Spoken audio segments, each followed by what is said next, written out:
Board of Selectmen to order at 6 o'clock. This is the Tuesday, October 1st, 2019 meeting. We'll begin by asking everyone to please stand for the Pledge of Allegiance. I pledge allegiance to the flag of the United States of America and to the republic for which it stands, one nation, under God, indivisible, with liberty and justice for all. Thank you. Any adjustments to the agenda? I'll make a motion to approve the agenda as presented. Seconded. All those in favor? Aye. And the chair says aye. We do have one announcement this evening. The Ayer Police Department will be hosting Coffee with a Cop on tomorrow, Wednesday, October 2nd, 2019 from 10:30 a.m. to 12 noon at the Ayer Public Library. Join your neighbors and your police officers for coffee and conversation. No script, no agenda or speeches. Come on by, ask questions, voice concerns, and get to know some of the officers you see daily in your neighborhood. That's all we have for announcements. Anyone here for public input this evening? No one? Okay. Would you like to open the public hearing? Please, and we can alternate as we go through. Do you want to do the first one? Okay. All right, notification to abutters, Town of Ayer Board of Selectmen, public hearing notice. The Ayer Board of Selectmen will be conducting a public hearing on Tuesday, October 1st, 2019 at 6 p.m. at the Ayer Town Hall, first floor meeting room, 1 Main Street, Ayer, Mass. 01432, regarding a petition by National Grid and Verizon to install a 1JO pole on Groton Harvard Road, beginning at a point approximately 0 feet southeast of the center line of the intersection of Washington Street and Groton Harvard Road, and continuing approximately 590 feet in a southeast direction. National Grid to install 1JO pole 590 feet southeast of the intersection of Washington Street and Groton Harvard Road, number 239-28888. Name of applicant, National Grid and Verizon. Date of public hearing, Tuesday, October 1st, 2019. Time of public hearing, 6 p.m. Location of public hearing, first floor meeting room, Ayer Town Hall, 1 Main Street, Ayer, Mass. 01432. All right, do we have anyone from Verizon and National Grid here? Please come on up. How are you this evening? Hi, how are you? Fine, thank you. Doing well, thanks. Can you just provide your name? For Sure. the My name is Javier Morales. I'm here with, to represent National Grid to request the approval of a grant of location for the pole that you mentioned. This pole is going to be used to provide service for a new customer at the town landfill. Okay, and that's the solar array, correct? Yeah, that's correct, the solar array. Yeah.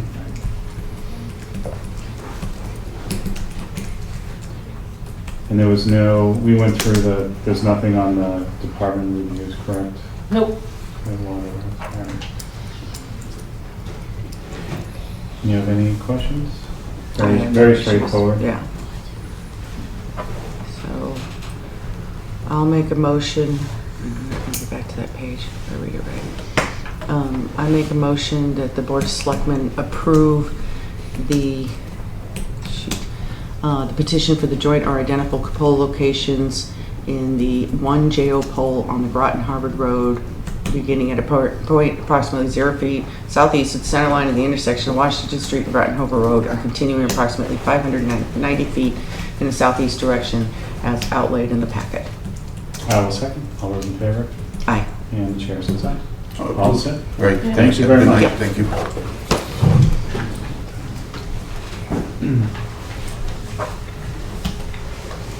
Okay. Next public hearing, I'm bring this up and I'll leave that one in. Evening, Mark. How are you? Good. Hold on, trying to Oh. find it. We need to, I'm sorry, I make a motion to close Thank the you. public hearing. I will second. All those in favor? Aye. Chair says aye.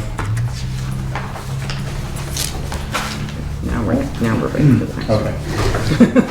All right, to open the next public hearing, Notice is hereby given that at the September 3rd, 2019 meeting of the Board of Selectmen, the board voted its intent to lay out as public ways Nashua Street extension as shown in plans entitled Lotting Plan prepared by Goldsmith, Priest and Ringwald dated March 5th, 2014 on file at the town clerk's office. The board will hold a public meeting and vote to approve the layouts as shown on the Mets and Bounds plans on Tuesday, October 1st, 2019 at 6:05 p.m. in the first floor meeting room at Ayer Town Hall, 1 Main Street, Ayer. This meeting is a prerequisite to street acceptance at a town meeting.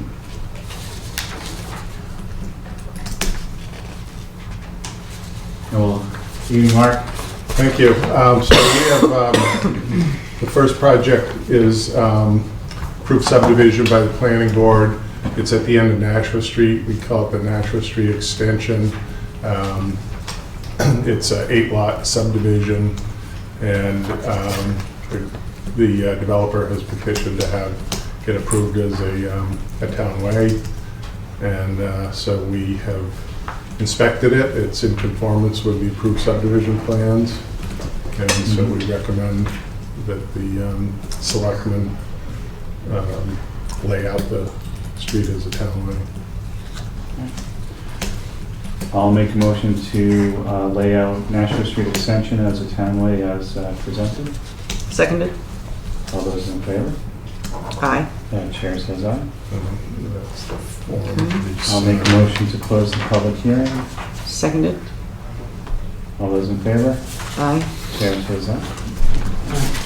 One thing I should point out, this is quite a lengthy process. As you know, we started this, I don't know, when we did the initial layout, but it goes from the selectmen intention to lay out, planning board then reviews the project and then recommends that the board vote to lay out, and then now we'll go to town meeting. Okay. So it is a long process, and on the next street,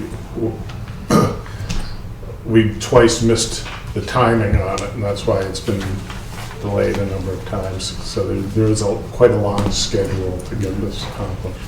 Okay. All right. Town of Ayer Board of Selectmen, notice the layout of streets, public meeting.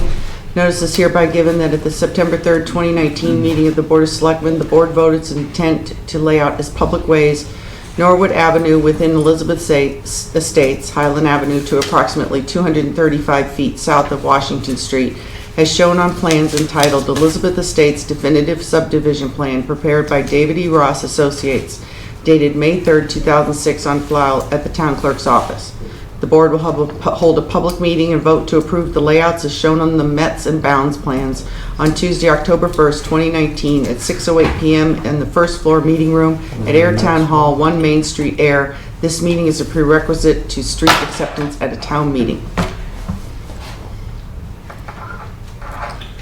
So this project, known as Elizabeth Estates, it was actually, I started here in 2012, and the road was pretty much completed with the exception of the final paving.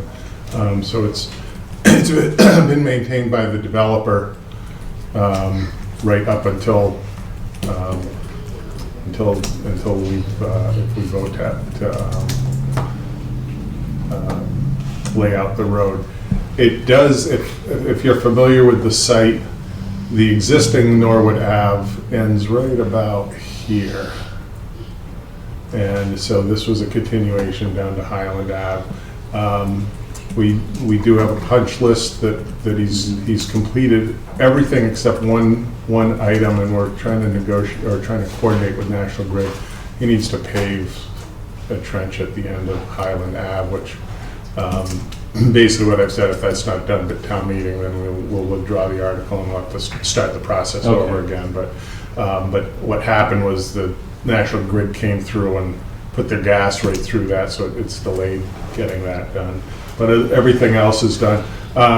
If you drove up there, it doesn't look like a brand new street because it's basically been around for a while. But he has fixed up what I've asked him to. Okay. Norwood Ave is a very weird street. because it starts on Central, you go up, then it dies. Yeah. Then you have to go around like 2 streets and it picks up, but then it's into driveways. Yeah. And then there's landscaping, so you'd have to hop over the landscaping to go down the driveway, cross Highland, and then get into Norwood. Right. I think it would have been just easier to name it something else.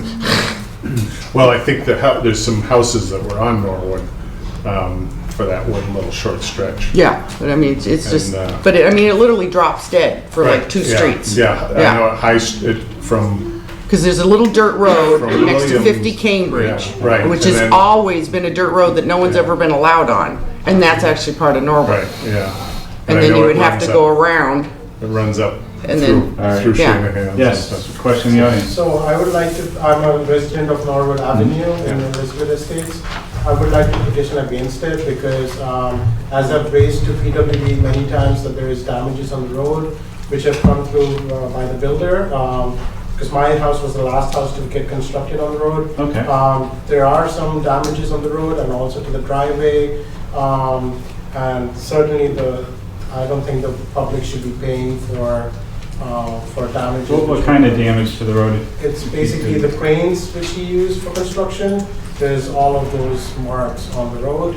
I have sent out several emails to the town notifying them about this issue, and I haven't really gotten any response. I have not received an email about damage to the road. Can There you- are some, I mean, we'll go up and look at it. I know there are Okay. some seams in the road that need to be sealed that he's has told me are done.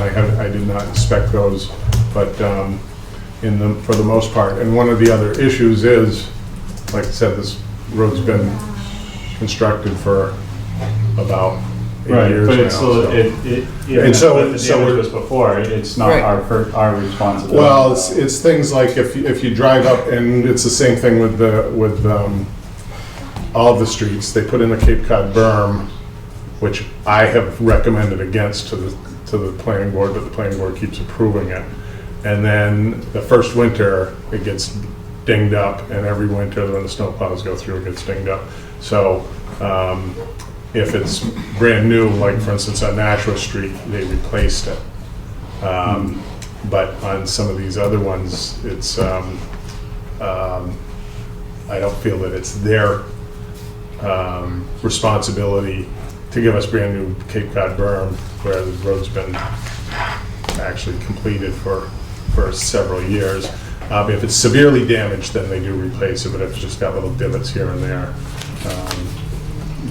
So my request would then be, we can move ahead with this step of the With this process, step, but yes. before it goes to Yeah, town. if meeting with the there's full inspection. any damage to the pavement that the town will have to repair in the near future, we Okay. would definitely make the developer pay And for that. work with this gentleman just to Yeah, at least get his What feedback. address? 39 Norwood Avenue. 39 And I Norwood, guess somebody from the town has also come and seen it and says that it's pretty damaged. And this was in the last 3-4 months. I've moved into the house 4 months Okay. back.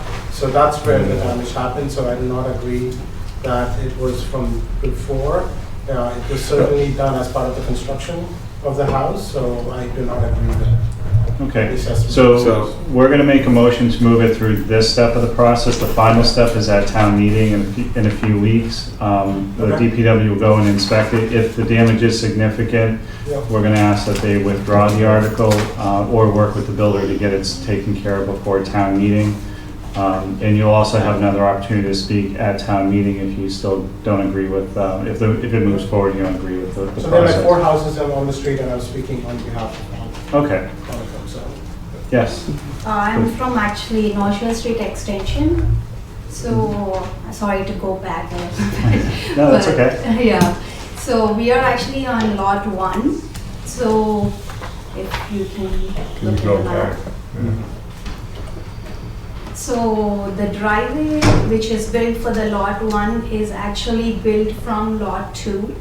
And the builder was supposed to actually fix that, but it is not being done yet. We have been, we moved there for a year now.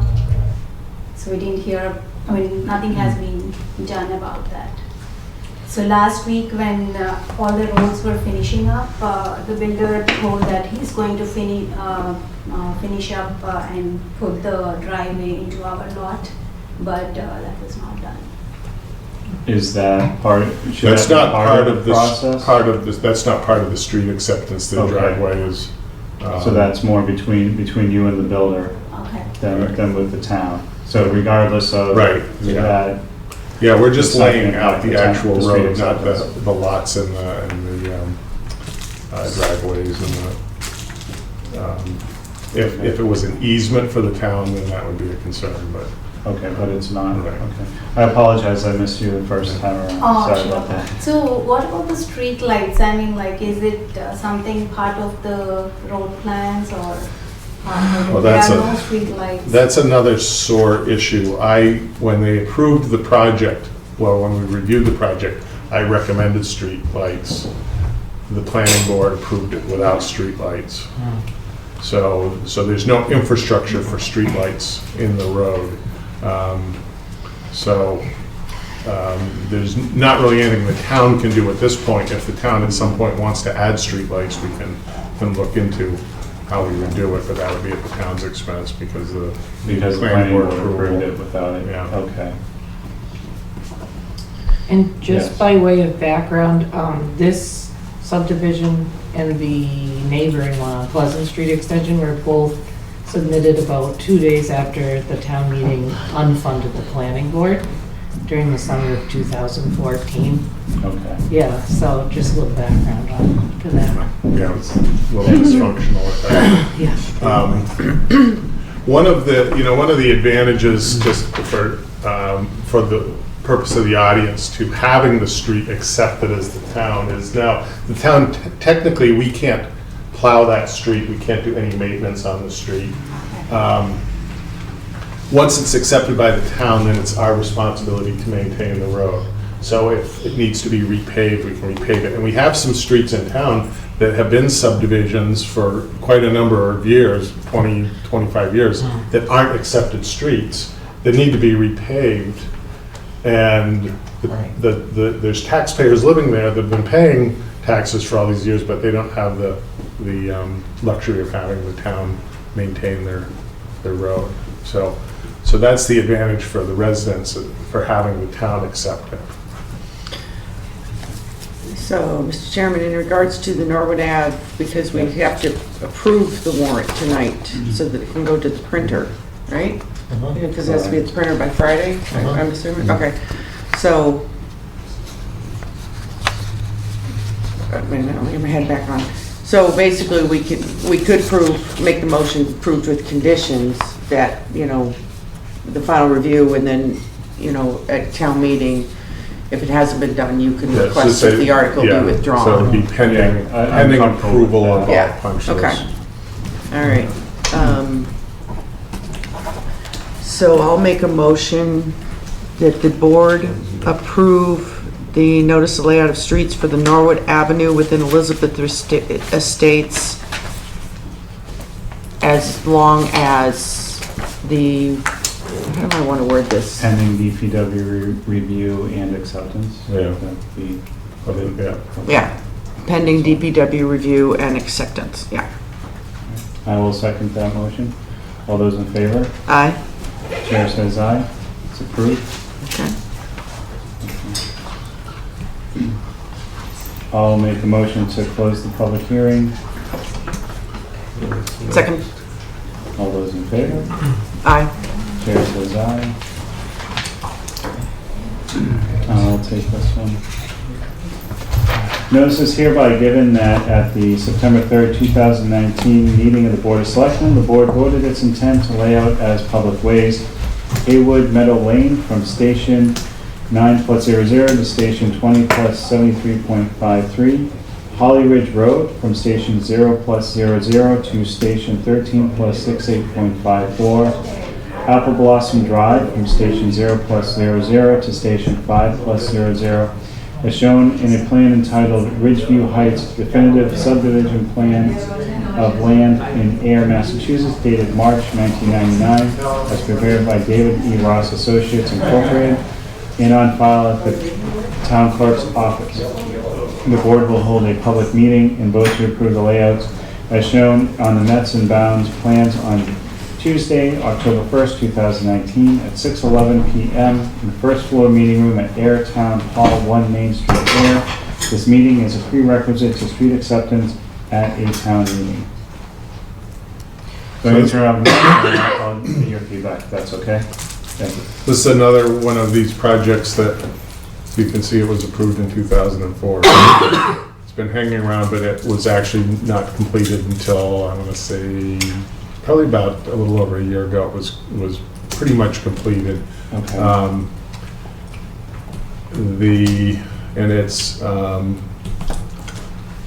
Let's see if I can line this up. So we have accepted Hay Meadow from the north to Old Farm Road. This is the extension of it up to a cul-de-sac, and then, does this go? And then also Holly Ridge Road here. And no. How do I go over? Yeah, it's the edge of the map. I have to do the finger. You trying to advance the Yeah, slide? just, so we've got 3 sheets that show this. Okay. Oh, on this one, when you So- sent me two, it's just one sheet, I thought. No, there's No, another, there's another two drawing. Yeah. below it. I just got this first Okay. one, sorry. But anyway, so Holly Ridge heads east and ties into Old Farm Way, and then there's a cul-de-sac, Apple Blossom. And so these are what Pingree calls the Phase 5 Okay. project. There is one thing that we're still not sure about. There's a little sinkhole right here in the pavement, just a slight depression. Okay. Um, Are we gonna have to build it, fix that? We're gonna, yeah, have them cut that out and fix that. Okay. Sorry, Chet? Yeah, so I just wanted to raise the same concern. I guess you called it a Cape Cod berm. I'm on lot 14 there, Yeah, and just all across the street and all on mine, there's tons of. right. From Holly Ridge up, I've told the contractor has to replace the Okay, the Cape Cod berm. It's Um, he, I think, had a rookie snowplower, Yeah. and so that's really chipped up in that whole section. Okay. I also had a question, same question about the streetlights. Was there a plan to put streetlights in this development? The developer told me yes, but they've retired and. There are in this whole development 3 streetlights. 3, okay. Yes, and none of them are in these 2 phases. So that would be another, similar to the last one, where the town would have to look into putting the infrastructure in at a Yes. later date. Okay. So there's 2 items on this one. There's the sinkhole that needs to be fixed, the Right. dip, Yeah. and then the berm needs to be Yeah. replaced also. Yeah. Is there anything else that's pending with, On this phase, no, there no, is there anything? I do have one other- final question, if that's all right. It's Please. just about if it's accepted as a public road, do the responsibilities of the drainage basins and maintenance of those get handed over to the town? No, the way this development is set up is that it's a homeowners association. What we're trying to do with respect to the drainage basins, because we have a whole bunch in town, every new subdivision has one. Some are the responsibility of condos associations, some are private businesses, some are homeowners associations, and some are the town. What we're trying to do as we move forward with our stormwater program is set up a system where the town takes over the responsibility of maintaining it and then charges a fee. So the homeowners association in this case would still be responsible for paying for the maintenance, but the town would be responsible for making sure it got done the right way. Okay, it's a little confusing to me. But the way, if you look at your deed, Mhm. it talks about the homeowners association for the purpose of maintenance.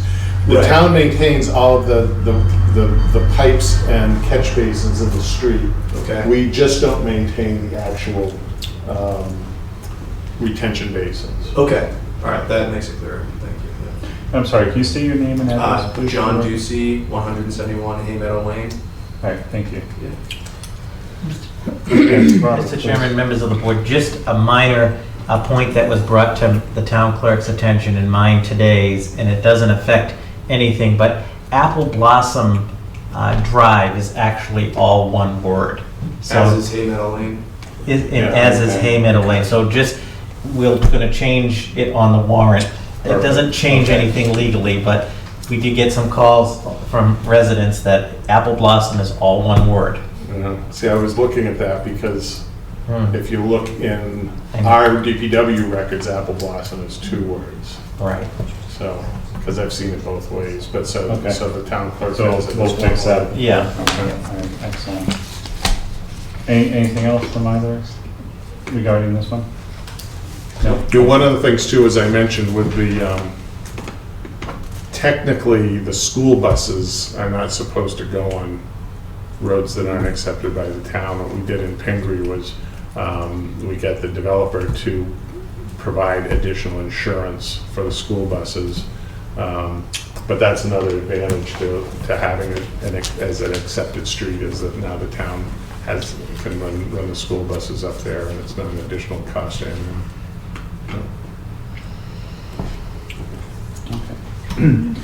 I'll make a motion for the note, to approve the layout of streets for Hay Meadow Lane from station 9+00 to station 20+73.53, Holly Ridge Road from station 0+00 to station 13+68.54, and Apple Blossom Drive from station 0+00 to station 5+00 as presented. Seconded. All those in favor? Aye. The chair says aye. Right. And Mark, you're gonna come to town meeting with Yes. punch list of everything? Perfect. Excellent. Thank you. Thank you very much. And the final, Wait a minute. Oh. I make a motion to close that public hearing? I second the motion. All those in favor? Aye. Chair says aye. And now I gotta open so, the next one. right. Okay. All right. This is our last one. Town of Ayer Board of Selectmen notice the layout of streets public meeting. Notice is hereby given that at the September 3rd, 2019 meeting of the Board of Selectmen, the board devoted its intent to lay out as public ways Hickory Way from station 8+50 Old Farm Way to Woodland Way and Hemlock Drive from station 0+00 Littleton Road to station 9+50 Hickory Way, as shown on a plan entitled Ridgeview Heights Definitive Subdivision Plan of Land in Ayer, Mass., dated March 1999, as prepared by David E. Ross Associates Incorporated and on file in at the town clerk's office. The board will hold a public meeting and vote to approve the layouts as shown on the Mets and Bounds plans on Tuesday, October 1st, 2019, at 6:14 p.m. in the first floor meeting room at the Ayer Town Hall, 1 Main Street, Ayer. This meeting is a prerequisite to street acceptance at a town meeting. Mark, please. So, and this is this is what we call phase 3B of Pingree Hill. If you can go to the next slide. Oh, yep. So, we've already accepted Hickory Way from Littleton Road up to Old Farm Way. So this would be the portion from Old Farm Way up to the beginning of what we call phase 4, the new construction. And then did we get the other sheet on there? Oh, I didn't Okay. see, I'm sorry, I just said there's one on each. So then, the other street that comes up and intersects with it, Hemlock, is the most farthest east entrance to the project. And these have been, I think they did the final paving about a year ago on those. There's, Okay. I think they've completed the repairs on the catch basins. We had some issues with the catch basins that were on the punch list, but I know they worked on those all last week, so it should be in pretty good shape. All right. Anyone from the audience for this one? Okay.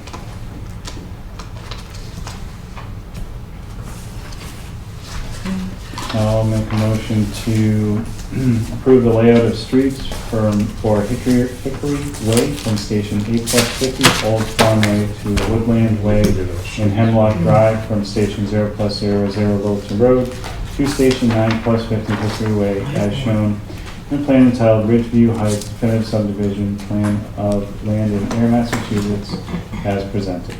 Seconded. All those in favor? Aye. Chair says aye. And I'll make a motion to close the public hearing. Second, all those in favor? Aye. Chair says aye. Mr. Chairman, if I can just digress for one little bit, but something that's been touched on. Should we have it, or is it in any, do we know if planning board's intending, excuse me, now I got her tickle in my throat now. We seem to have a problem with this topic has come up before as far as, no street lights in these developments and the planning board's not requiring, street lights. Is there a way that we can fix this problem? Because I don't think it's unreasonable that if somebody's making a subdivision to require streetlights. Right, so we're working with the planning board to update the subdivision regulations, which will be very specific on what's required, and then what happens is if the developer does not want to put in streetlights or granite curbing or water mains, they have to request a variance from the zoning or the subdivision regulations. In the past, one of the issues also was that the streetlights were either privately owned or they're owned by National Grid. Now that the town has taken over the streetlights, we have control over those. We want them to put in streetlights that meet our specifications and have our controls. And then once the street is accepted, then we take over ownership and we add them to our inventory.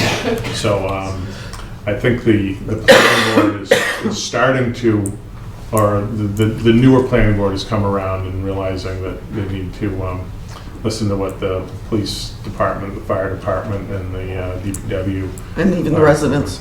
and the residents, and it's also it's a little hard for residents to when the subdivision is being reviewed to come and because they haven't bought the house yet, so they don't live in that neighborhood. But we do have public meetings that review the projects, and we make it, at least when I'm there, I make it pretty obvious what we want for public safety and to make sure it's a first-class subdivision. Yeah, well, the planning board's our first line of defense to set that up and establish that, so. Yeah, the developers don't make a lot of these things that we require. They're expensive at and cost. but Right.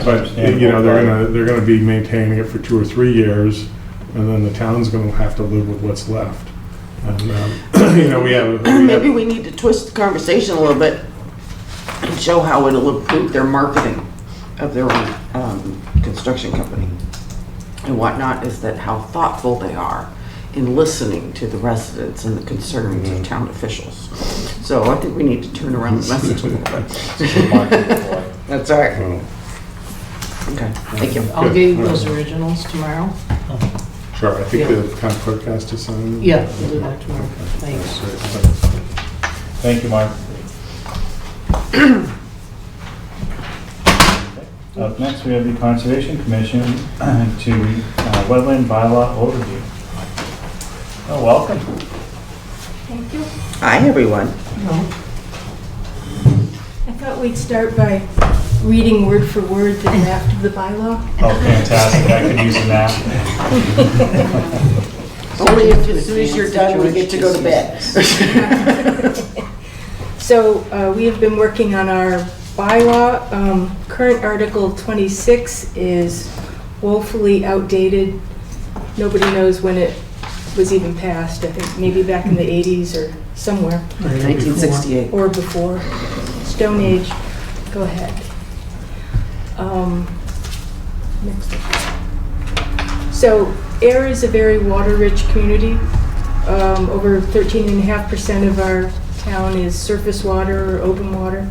So it's a resource to protect for everybody's benefit, property owners and their real estate value, preserving the rural character of our town, protecting the drinking water that comes out of everybody's faucet, whether it's town water or a private well. Conservation Commission has the job of negotiating that complex relationship between natural and built environments, and we need a better tool to do it with than the existing bylaw. So why are we doing this? We have a Wetland Protection Act passed in 1972, provides a minimum statewide standard, and gives us the authorization to review applications and issue permits for jurisdictional land. Local bylaws, which over half of the 351 towns and cities in Massachusetts have local bylaws. Local bylaws enable a town to create protections specifically designed for their environment, their town, their needs, their residents' needs. So that's what we want to do a better bylaw for. Doing it under home rule. It also allows for greater local control. If a decision right now is appealed, the state makes that decision. A local bylaw gives still more local control over local issues. So the existing bylaw we have, woefully inadequate. It mirrors the Wetland Protection Act. It doesn't do anything more than that, except it adds in the word aesthetics, which doesn't do much. Courts have been deciding that bylaws that are not stricter than the Wetland Protection Act basically have no legal standing, no weight. Why are we doing this now? Ayer is facing high development pressure. The Mass Audubon study from 2005 to 2013 found Ayer had the highest development rate in the state among towns. So there's a lot of pressure, and great land for developing is running out. We're approaching build out. The land that is being developed now tends to include things, sensitive areas like wetlands and buffer zones. So we're finding more development pressure against those areas. We need a better bylaw to try to protect the source waters that we all depend on for so many things. In 2005, there was an attempt to pass a revised bylaw. It got defeated partly because nobody at the time knew there was an existing woefully inadequate bylaw on the books. One of the residents at the town meeting had said something like, this should have been done 10 years ago. It was too late. The horses had already bolted from the barn. Well, now we're trying to do it again 15 years later, just about. I would say, to paraphrase something that's being said a lot lately, the best time to plant a tree was 20 years ago. The next best time is now. The best time to have passed a good bylaw was 20 years ago. The second best time is now. And there are still a few horses in the barn to protect. So, thank you. I've worked on that one. Beautiful. That was, Yes. remember that for town meeting. I got it all laid out. So, healthy wetlands provide a variety of services. They are free services. Wetlands are basically workhorses on behalf of our ecosystem and our communities. They provide preservation and protection for water and groundwater. Again, everybody's drinking water. They provide protection from flood, drought, and storm damage. So we have more flooding storms lately. We also have more prolonged droughts. Wetlands both, provide backup for heavy drought conditions, but they also absorb some of the floodwaters, which, protect people's backyards, basements, etc. Severe floods, they're not going to help with. But if you hear about storms like Hurricane Katrina, that was the devastation in New Orleans was partly because of the devastation to the wetlands south of that area. So wetlands do provide a free service. They also provide pollution control. I don't know if anybody goes camping, but when they say if you have to relieve yourself, do it 100 yards away from the water. And that's because that land in between filters out contaminants, excess nutrients from fertilizers, all sorts of things. Wildlife habitat, animals, plants, shellfish, fisheries, all of those are vital services provided by our wetlands. And then, I won't go into it in detail, but recreation and aesthetic values, obviously. There is a price tag for not protecting wetlands and the buffer zones. And the one thing I would just point to right now would be the recent issue the town's having to deal with the PFAS contamination. That's not something conservation would have had jurisdiction over, but it's costly to go after the fact to try to protect resource areas. And this is, again, why we're trying to do this. Our outreach process, we did a townwide mailing to 3,752 households. We held a special public meeting on June 20th. 19 people came to that and offered a lot of commentary. We put all of our updated drafts every time we changed one up on the website. We had additional time at commission meetings for questions and comments on June 27th, July 11th, and August 8th. One person came to 2 of those meetings and nobody on the 8th. And we're going to hold an informational meeting next week at our next meeting. We also had built this bylaw from the Mass Association of Conservation Commission's model bylaw. We used that. We consulted bylaws from other towns, Groton, Harvard, Littleton, and more. We also took into account comments we received from residents back in 2017 when we started this discussion, and some of those comments led to changes in our draft. So we have reached out and gotten some valuable commentary. What's new in the bylaw, we increased the protection to include buffer zones and vernal pools, neither of which are protected in the same way under the Wetland Protection Act. Buffer zones, if you keep a healthy wetland when you also keep the buffer zone around it healthy. And that's something that, again, with increased development pressure, we want to buttress up our ability to protect that.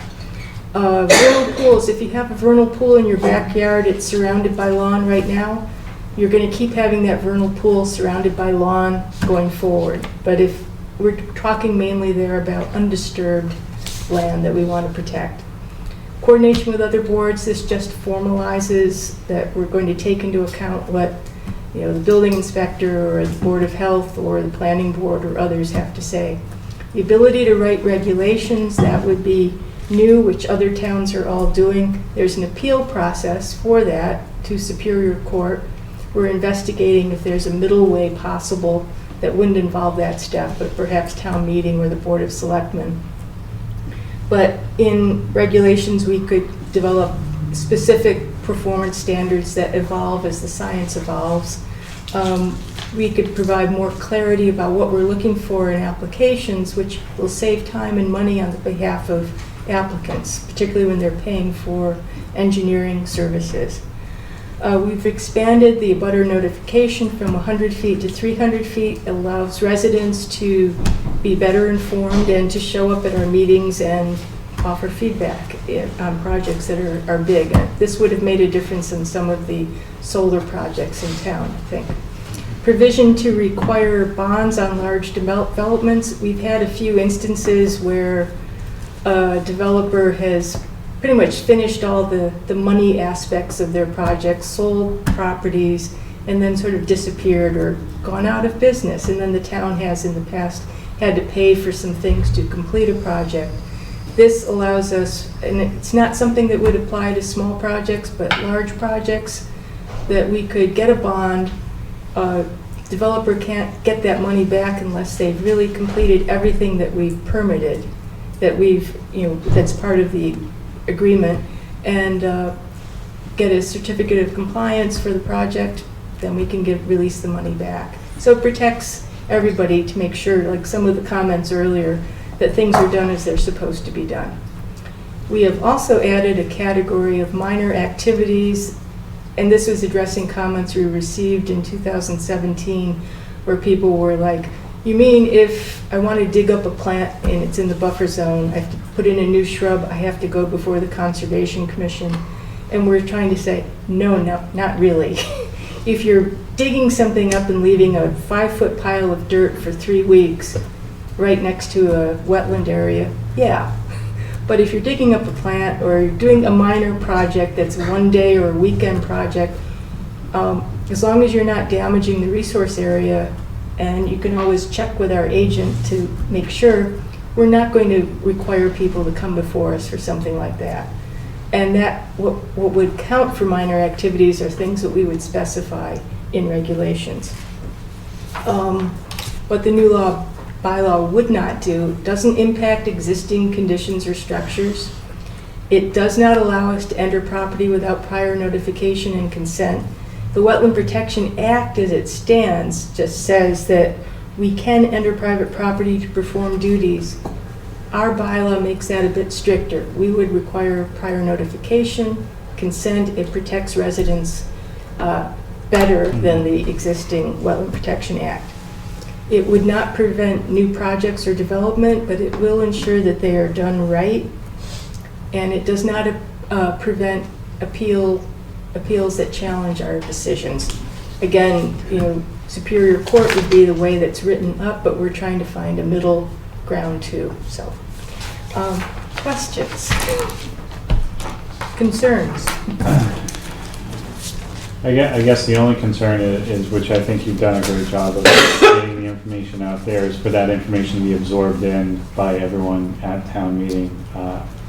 I do think this is definitely overdue, and thank you for all the efforts that everyone's put in pulling this together. And that is a fantastic picture of our town. Oh, I know. That is wonderful. And You that know, you don't doesn't even think of it being this shape Yeah. until you see Yeah. it like that, you know?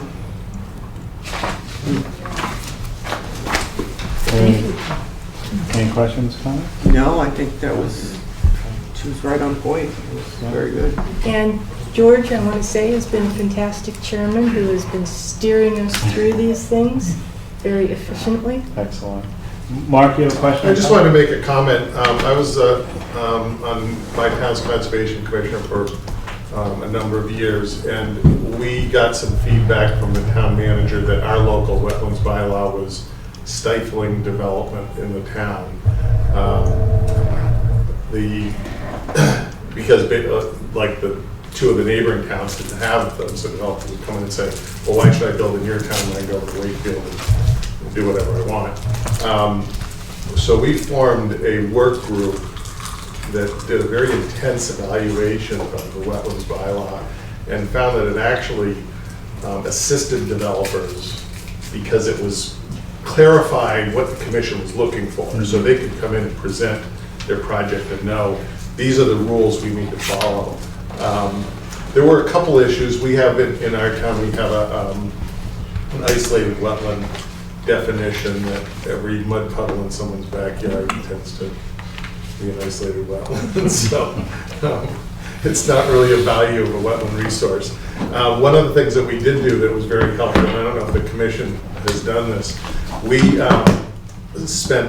had one night where we had developers and engineers come in and explain, and we explained the bylaw, and they gave us comments. And we had environmental professionals come in another night and go through what their issues, concerns, and things were. And we found that was really helpful for fine tuning the bylaw. Excellent, thank you. Thank you. Yes, Robert? Mr. Chairman, if I could just add, I publicly want to thank the Conservation Commission and the Conservation Agent, Ms. Christoph, for their work on this. Article 7, which will be the wetlands bylaw, when it passes, it will strike out Article 26 completely. And as you can see in the warrant, the article and the bylaw that the commission has put forth is very clear and spells everything else. So I think that's in the best interest of everybody. And I also believe it's one of our first warrant articles that actually has a graphic as well. So, but thank you. Good job. Yeah, Thank you.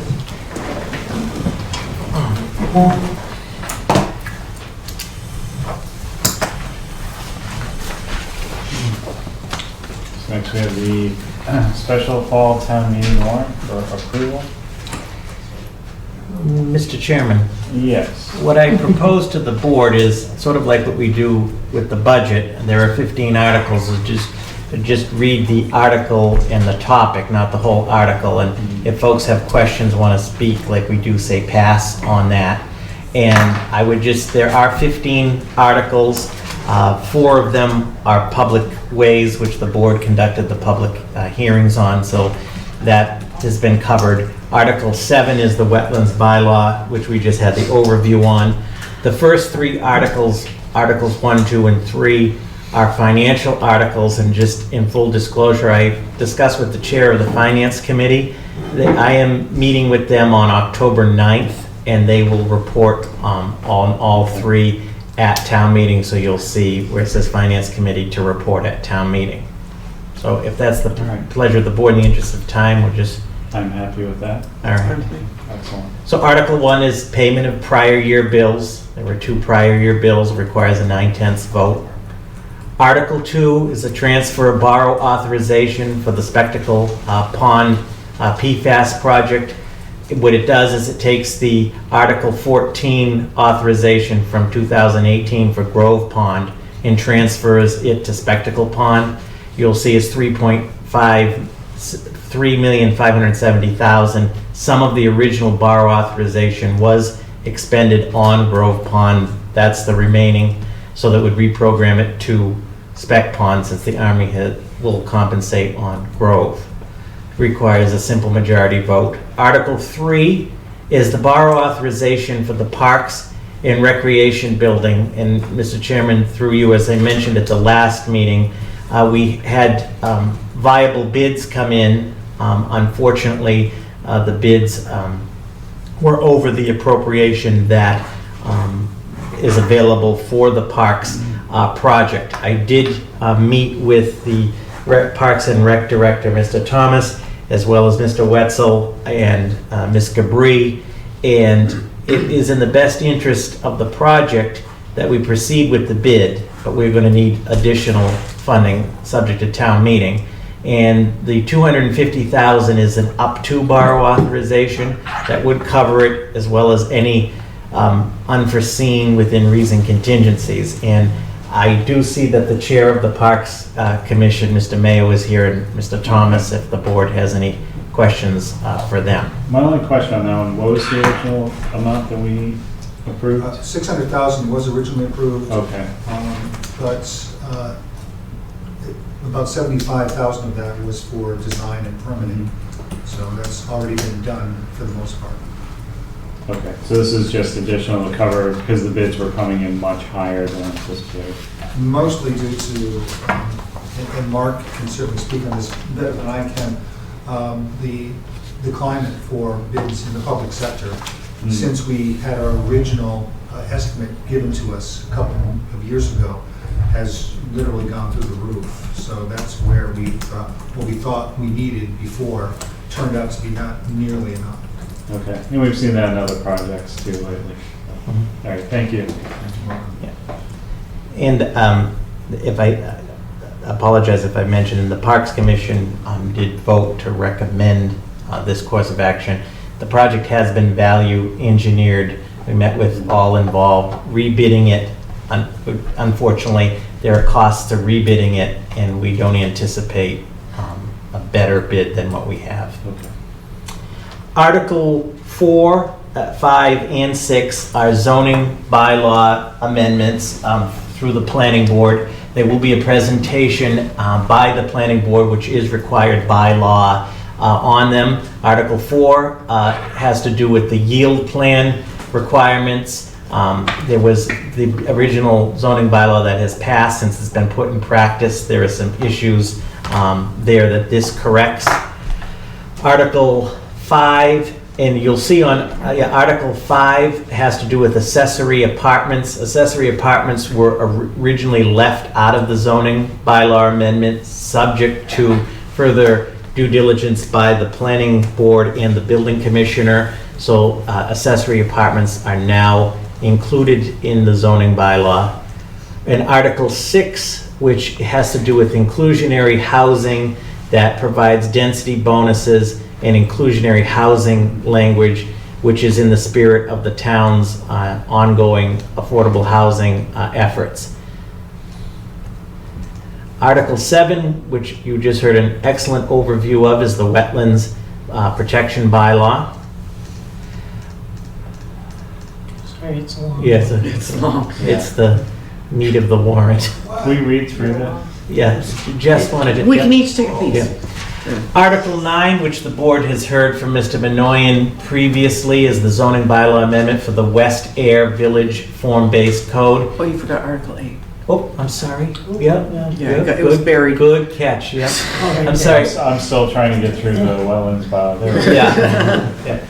Article 8 is the Community Preservation Act surcharge, which the board did hear from Ms. Provadakis at length. It's a two-part process. Town meeting has to approve it, and it would have to be approved at the annual town election, seeking to increase it from 1% to 3%.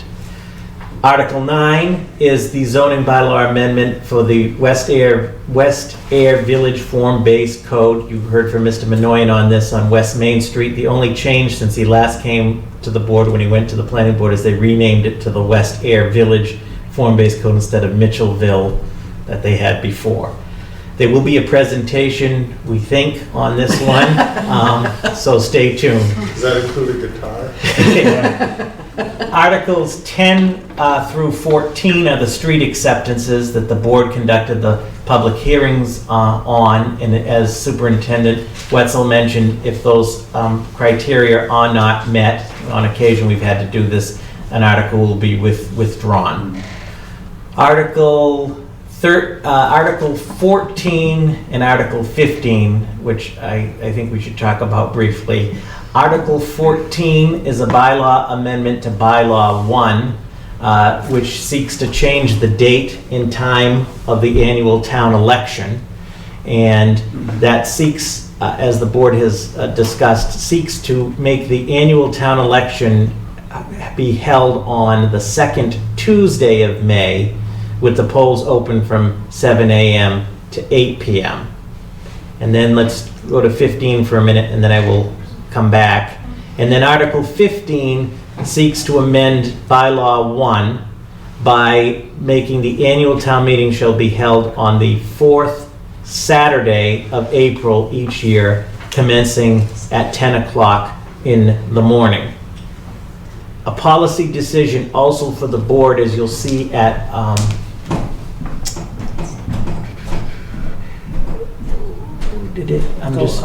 I'm looking to see if it had the date of implementation. July 1st, 2020. Yes, so Your explanatory yeah, note. yeah, so as it's written now, if both of these changes were to pass, they would go into effect for next year. Okay. That's a decision for how the board wants to put it before town meeting, or you can have it go into effect upon passage. Well, I think if it goes into effect on passage, it kind of throws the whole budget and timing for us, the schools, up. So I'm perfectly happy with the July 1st, 2020 Yeah, that works for implementation. me. Give us time to get our processes adjusted. Mhm. Do you need a formal vote? Or- No, it's Is it written, good by it's consent? written Okay. to do that. All right. I'm gonna say it, because if nothing else, if there's Go for anybody it. new out there, they're gonna at least understand. So if you read section 1 or paragraph 1, however you wanna word it, for Article 14, it says the annual town meeting shall be held on the fourth Monday of April each year. Annual town meeting. We do it on the second Monday of May. Okay? Now for Article 14, we're actually changing section 3, paragraph 3 of that bylaw, because that particular paragraph actually is talking about an election. Okay, so we're updating it there. The reason why I want to mention is the section 1, which is also in Article 15, is basically what we're doing is we're flipping town election and town meeting. Okay? Yeah. But I want to bring it to section 1 as to how it's written, okay? It's very confusing, and it might confuse somebody, especially somebody who might be new to town and is attending town meeting, okay? This bylaw is kind of messed up, okay? So somewhere along the line, nobody knows what year, annual town meeting got changed to the second Monday of May, with the election being the fourth Monday of April. We're now gonna flip-flop it. And I just wanna make sure that we all know that yes, that's confusing as to how it's written, so if anybody brings it up, we don't know what date it got changed, but this is the way we've been doing it for years, and I just want everybody to be kind of on the same page in case somebody asks the question. Okay? Because there's some confusion because of the way this bylaw has been written over the years, which we're trying to clean up, and it will get cleaned up. Is that section 1 is also talking about the election, but it's actually section 3 is talking about the election. Section 1 is talking about the town meeting. Correct. Yes. But it got changed. Somewhere along the line, town meeting flip-flopped the dates. So we have And a nobody few more knows weeks when. to try to figure out if and when that change occurred, correct?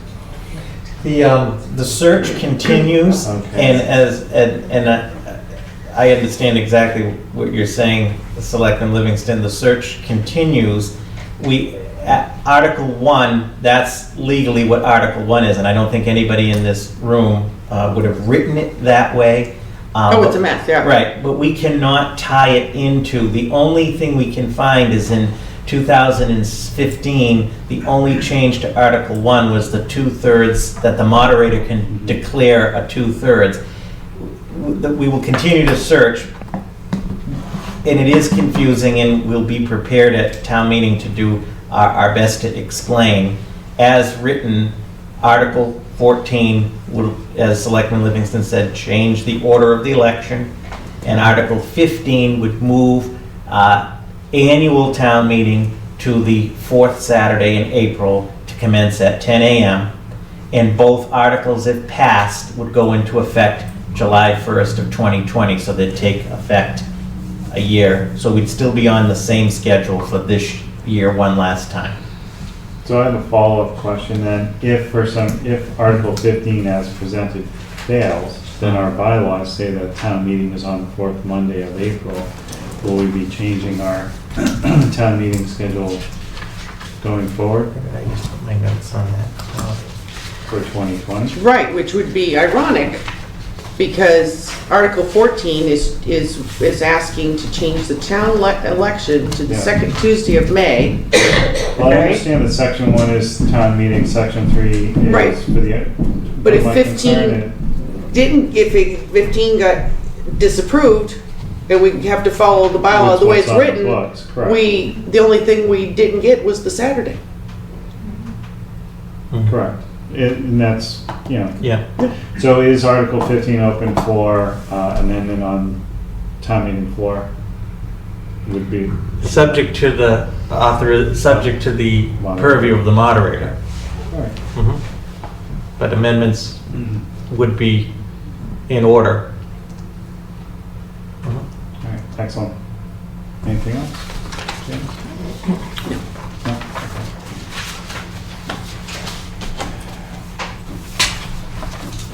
So I have no changes to what's here. Do you have any amendments? or anything? No, that was it. I just wanted to discuss that one. Okay. I'll make a motion to approve the fall special town meeting warrants as presented. Seconded? All those in favor? Aye. Chair says aye. The warrants are approved. Okay. Thank you. Thank you for all your work on that. So the thank you, board, and thank you for your work on this as well. It will go to print on Friday. It'll be officially posted on Fridays. What we usually do, it'll be posted, and then we will send it to be printed and mailed to all the households in advance. Excellent. All right. I see that I'm up next, so just very briefly, the warrants that have been reviewed and approved since the board last met are in your packet. And just a couple of things very briefly since the board last met. This Friday, October 4th, I will be issuing the capital planning directive to all departments, and we'll start the capital process. Much like we did last year, and all departments will have just about a month to get any capital requests in. They're one-time items that are $10,000 or more, and so that process will start this Friday. Secondly, the chiller replacement project is underway. Perfect timing as the fall weather comes. It will be completed within 10 days. We don't foresee any issues, and we will move forward. Mr. Schultz has already tested the heat, and we're in good shape, knock on linoleum, so we don't have to get hat and mittens for folks.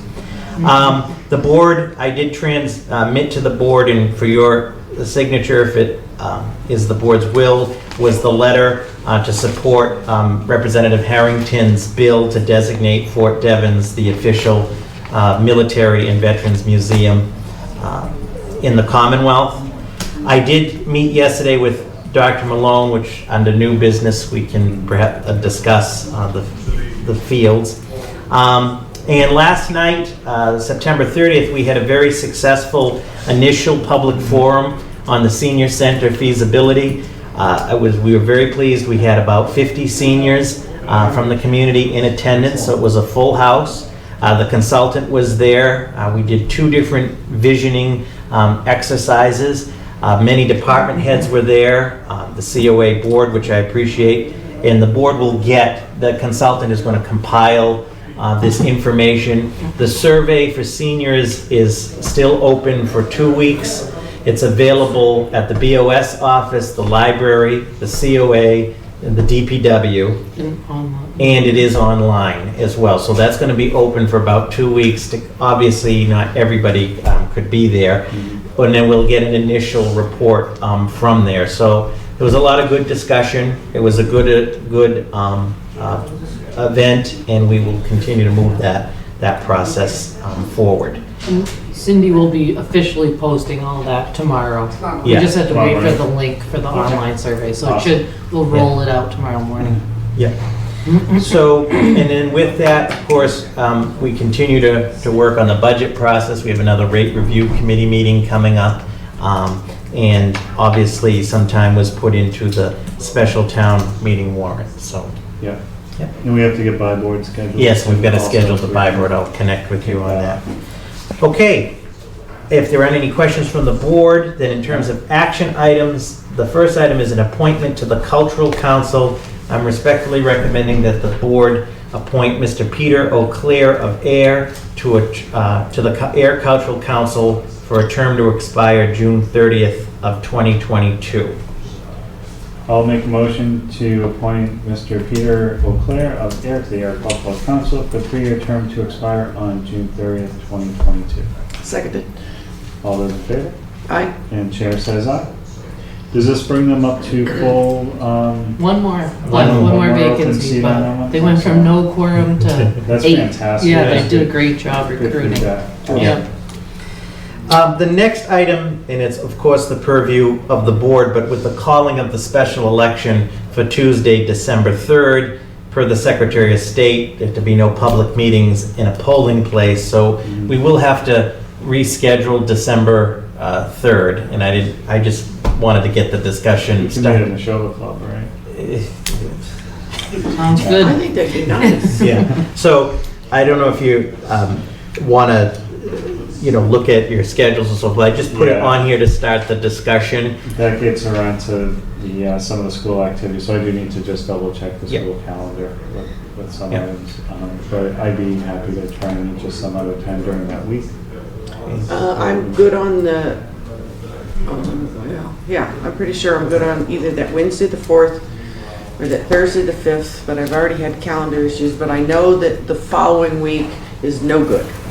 Okay, so we'll definitely try to reschedule for Right. that week. Okay. Yeah. Okay, Yeah, so we'll be able to handle that.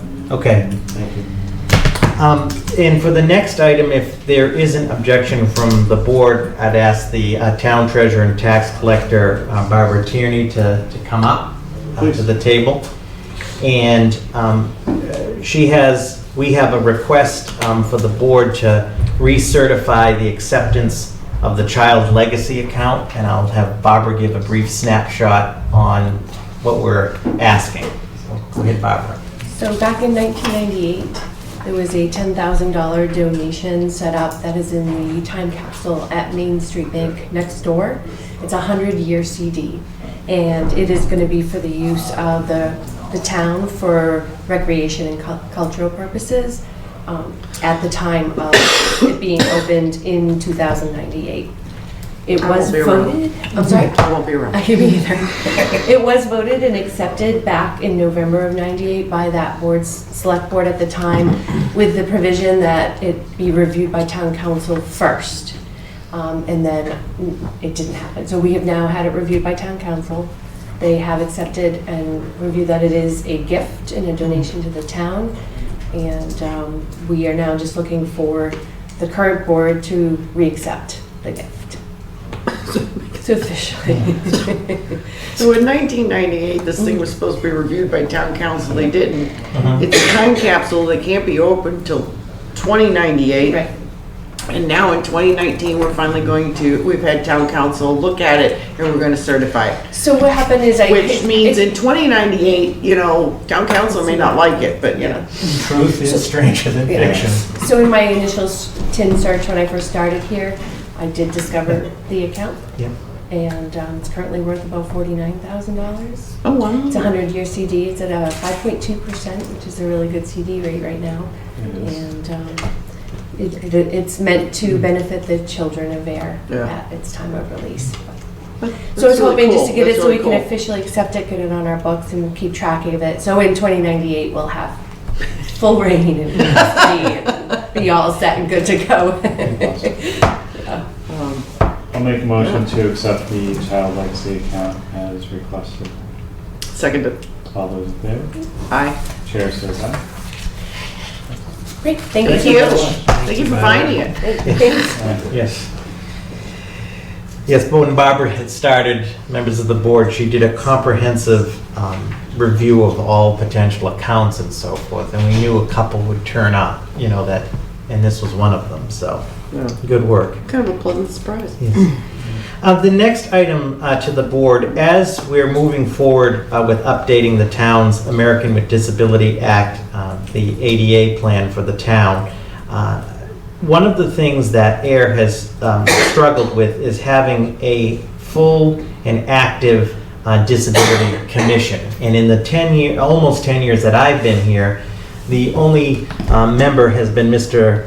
Tom Sylvester, who I greatly appreciate him and his interest. And we've tried many ways to get folks on this commission. The commission membership, they need to be Ayer residents and representative of the various disabilities that are recognized under the ADA. One of the challenges is that the current complement of the Disability Commission is 9 members. And we find that 9 is on the high side. It's harder to get. We've had 1. So one of the things is that I'm respectfully requesting if the board would consider reducing the number of seats from 9 to 5. And we're making a commitment to get this commission fully appointed. You will make those appointments. Mr. Sylvester is one, so we need 4 others.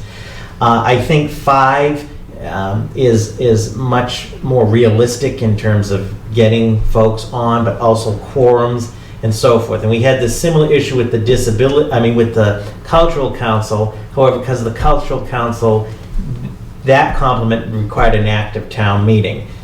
In the case of the Disability Commission, it's actually the Board of Selectmen can set the number anywhere from 5 to 13. It's at 9.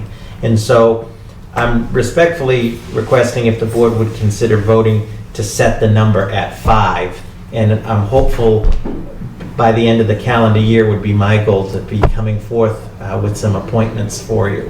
What are the objectives of the commission? Yeah, so the commission, the Disability Commission's role in the town, as the town manager, I'm the ADA coordinator, but the commission is supposed to meet regularly to review the town's ADA plan, to make recommendations on accessibility issues, and to really be an advocate for the ADA community. So they would probably be meeting.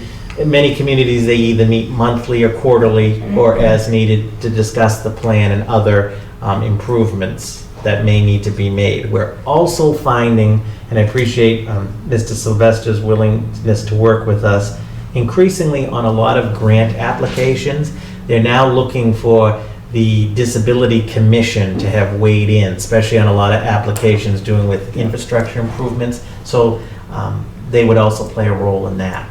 Okay, thank you.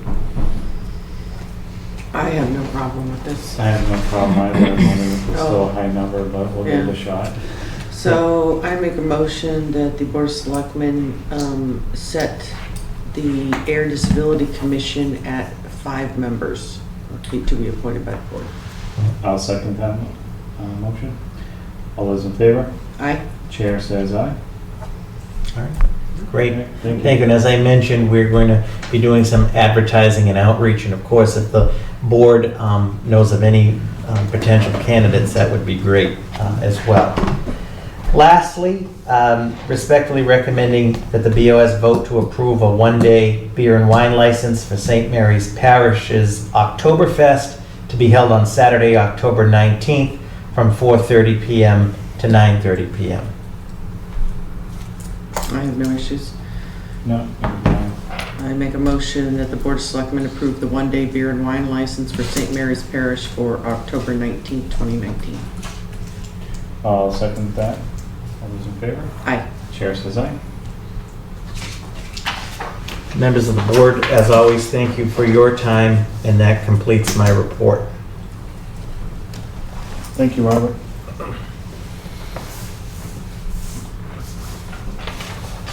Okay, so moving on to new business and selectmen's questions. So I have a couple items that I do want to talk about, one being the high school field vote over in Shirley on Saturday was defeated by 12 votes. I know that tonight there is a school committee meeting going on where they are going to discuss next steps and options. One of the things that Michelle Granger did let me know is that they are going to be requesting a recount of the votes over in Shirley. Right, so like you said 12, but somebody pointed out it's really 7, because if 7 of the no's had turned to yeses, so it really comes down to like 7. It could, yeah. Yeah, so I agree. I think there should be a recount, just in case. Robert, you said you had a conversation with Dr. Maloney.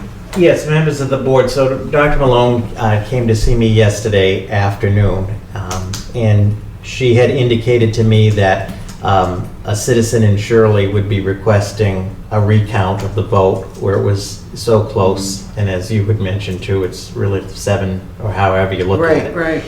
And they were having a school committee meeting tonight, and she anticipated there would be an extensive, probably public input from folks. Obviously a very close vote and a very emotional vote in Shirley.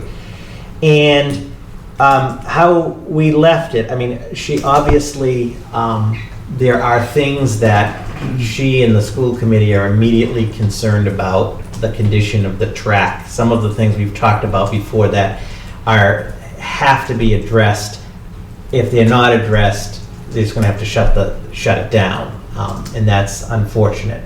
So I think as far as proceeding, I did indicate to her that that on the agenda, I gave her a copy of the agenda, that before even the election happened, that the board would be discussing whatever that outcome would be, and depending on that outcome, and I'll defer to you the second item about meeting. So at this point, how she left it, she obviously wanted to have their meeting tonight, get some direction from the school committee, hear out at their public input, which they were anticipating to be extensive tonight, and then sort of have us reconnect, meaning obviously how are we going to move forward, because the vote that this district made is very specific that they cannot proceed with any borrowing unless it passed in both towns. So Right.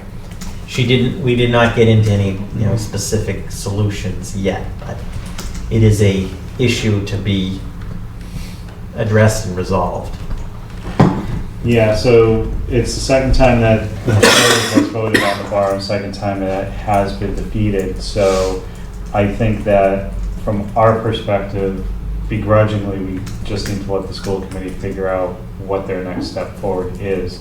the condition of the track and also the ADA accessibility, or, you know, actually lack thereof with the stadium, and the condition of even the soccer fields, et cetera, are more than deplorable, to a point where they're embarrassing as a parent and also as a town resident.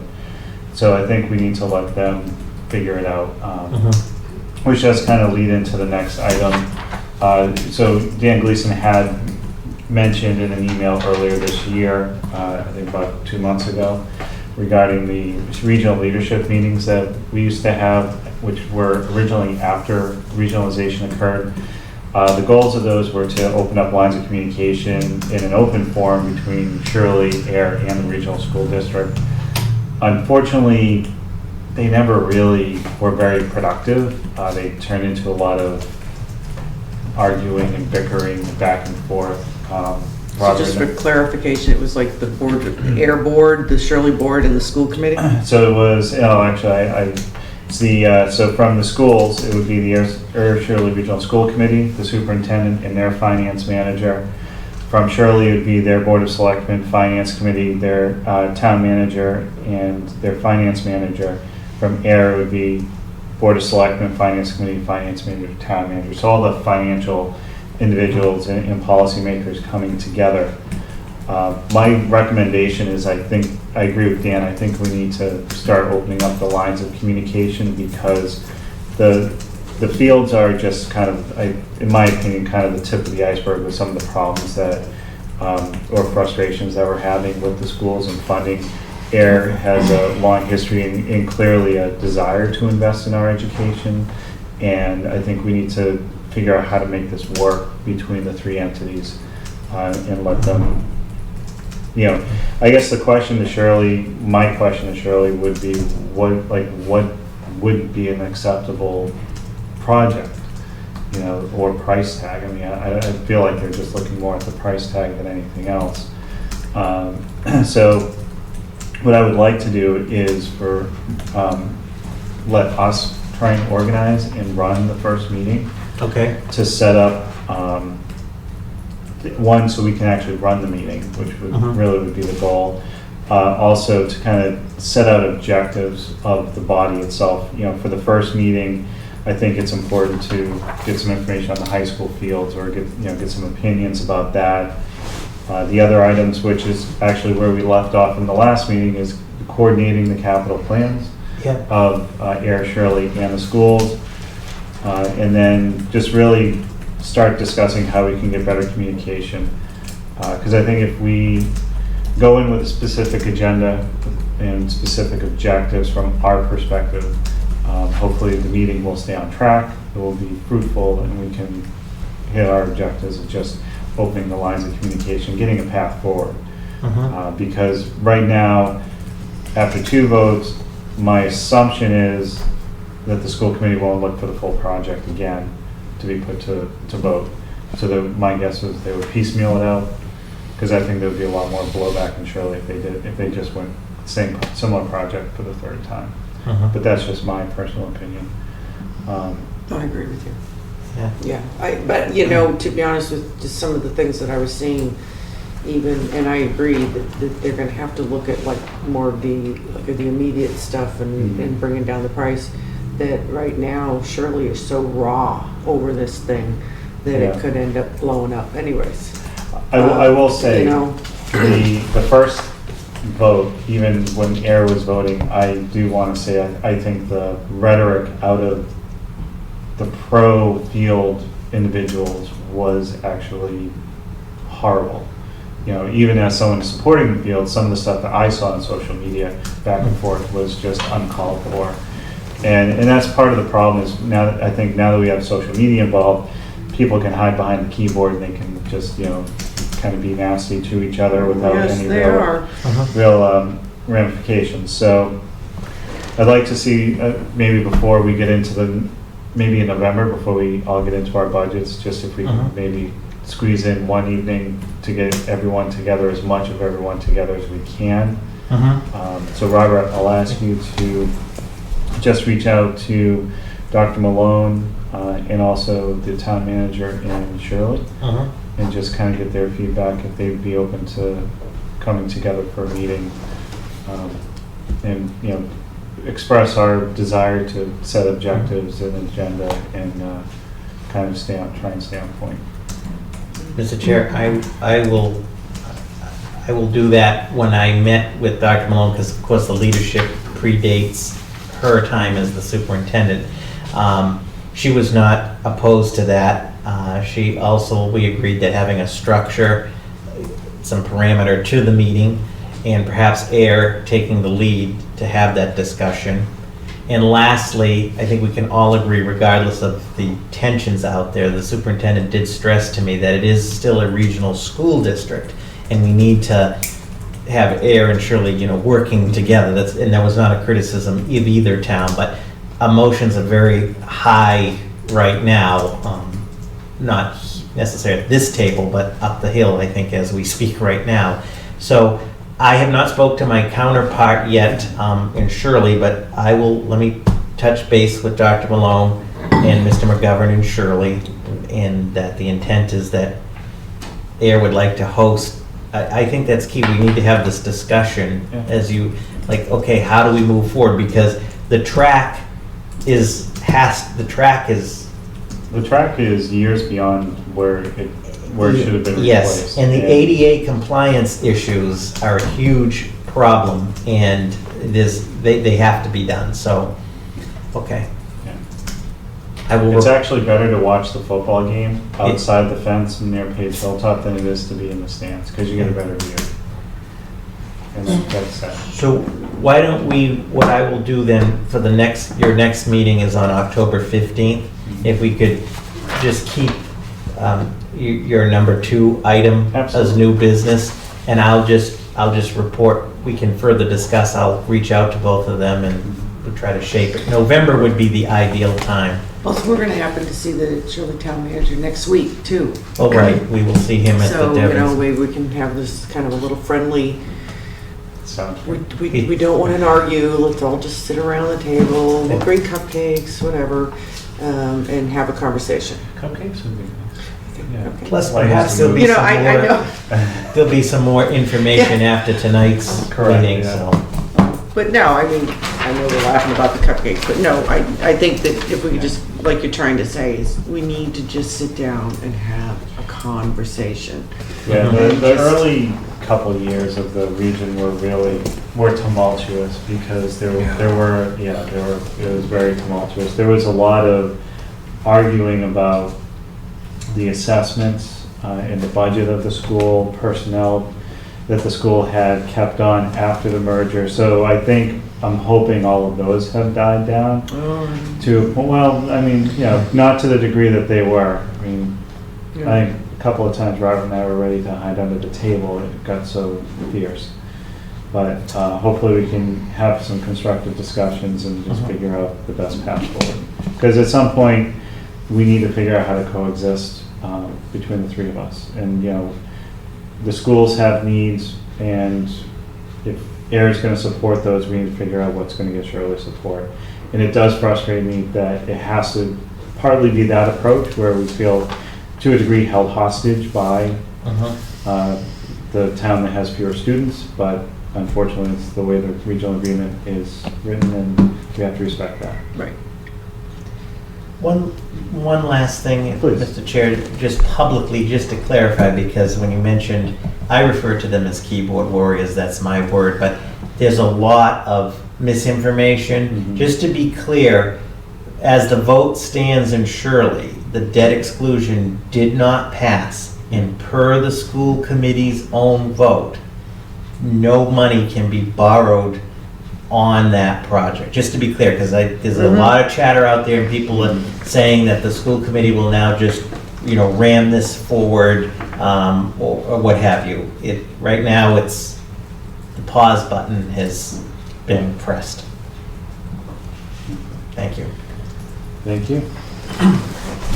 Next item we have is approval of the meeting minutes from September 18th, 2019. I reviewed them and had no changes. I didn't see anything that needed to be changed either. I'll make a motion to approve meeting minutes of September 18th, 2019 as presented. Seconded? All those in favor? Aye. Chair says aye. Minutes are approved. Thank you. All right, and You wanna call Mr. us Chairman, in? Please. I would like to make a motion that the Board of Selectmen proceed into executive session pursuant to Mass General Law 30A, Section 21A, for exemption number 2, non-union personnel contract negotiations, Deputy Police Chief, Assistant Town Manager, IT Director, and that upon the end of the executive session, the board will adjourn. I will second. Call the vote. Livingston? Aye? Chairman says aye. We are in executive session.